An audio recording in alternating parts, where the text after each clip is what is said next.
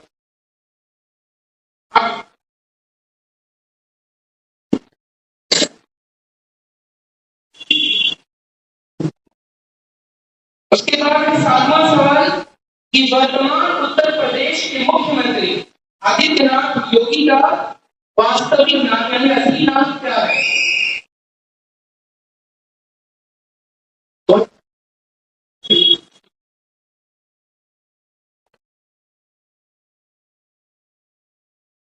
ने सबसे पहले सीट बजाई है.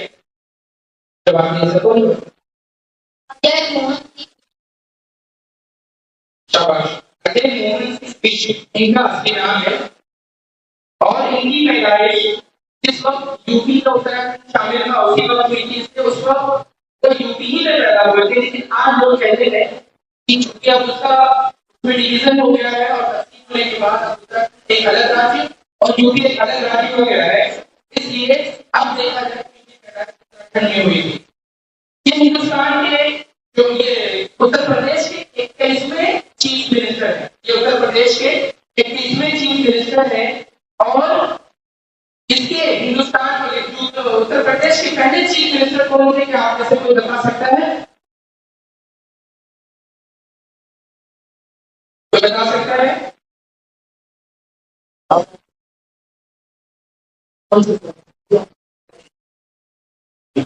इस वक्त हमारे जो सीएम यानी चीफ मिनिस्टर है, मुख्यमंत्री वो है योगी आदित्यनाथ जी. और उत्तर प्रदेश के ही पहले चीफ मिनिस्टर या मुख्यमंत्री कौन थे? तो यूपी के पहले चीफ मिनिस्टर गोविंद वल्लभ पंत. ठीक है. उसके बाद अगला सवाल है 8वां सवाल. एंटीबायोटिक पेनिसिलिन के खोजकर्ता कौन है?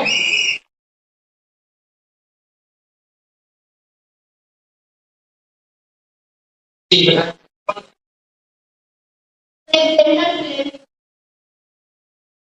जवाब है. सही जवाब. शाबाश.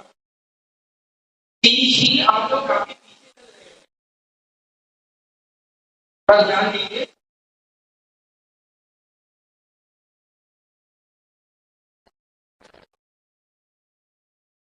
कोई बात नहीं, बहुत सारे सवाल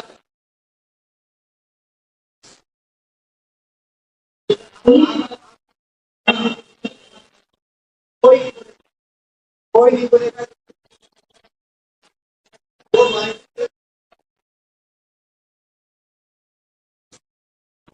तो अलेक्जेंडर सेलेविन ये इंग्लैंड में रहने वाले थे और 1928 में पहली मरतबा इन्होंने पेनिसिलिन की खोज की थी. एक वायरस था जिससे फेलोकोकस एल्यूमियस, ये एक वायरस था. एक मरतबा इन्होंने पेट्री डिश थी जिस पर उसको रखा और उस पर रखने के बाद देखा कि जो उसके अंदर फफूंद है